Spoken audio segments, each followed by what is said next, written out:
সুনামগঞ্জ হাওরের বর্গাচাষী দীপালি রানী বয়স ৩৫ হলেও কঠোর পরিশ্রম ও দুশ্চিন্তায় ভেঙে গেছে শরীর। চলতি বছর চাষাবাদের জন্য মহাজনের থেকে ১ লাখ টাকা ধার নেয়। জমিতে ধান ভালো হলেও লাভের টাকা দূরে থাক, বরং ৫০ মণ ধান ও ফসল বিক্রির অধিকাংশ টাকা দিয়ে ঋণ পরিশোধ করতে হবে মহাজনকে। একই অবস্থা সুনামগঞ্জ হাওরের অন্যান্য বর্গাচাষীদের। পরিশ্রম করেও লাভের চেয়ে লোকসান বেশি হচ্ছে তাদের। ফলন ভালো হলেও পুরো ফসলের ৩ ভাগের মাত্র ১ ভাগ ঘরে তুলতে পারেন তারা।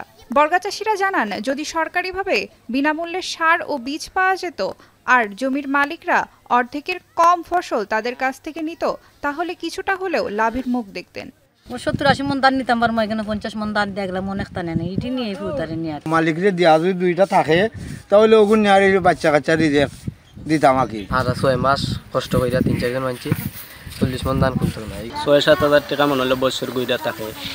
জেলার বর্গাচাষীরা যাতে লাভবান হয় সেজন্য সব ধরনের সহযোগিতা করা হচ্ছে বলে জানান কৃষি সম্প্রসারণ অধিদপ্তরের কর্মকর্তা।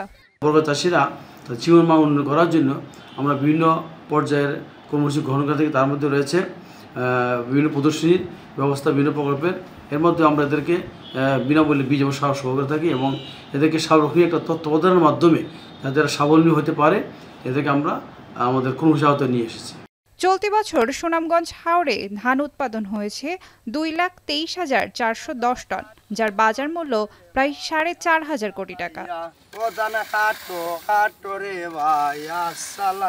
এখন সুনামগঞ্জ।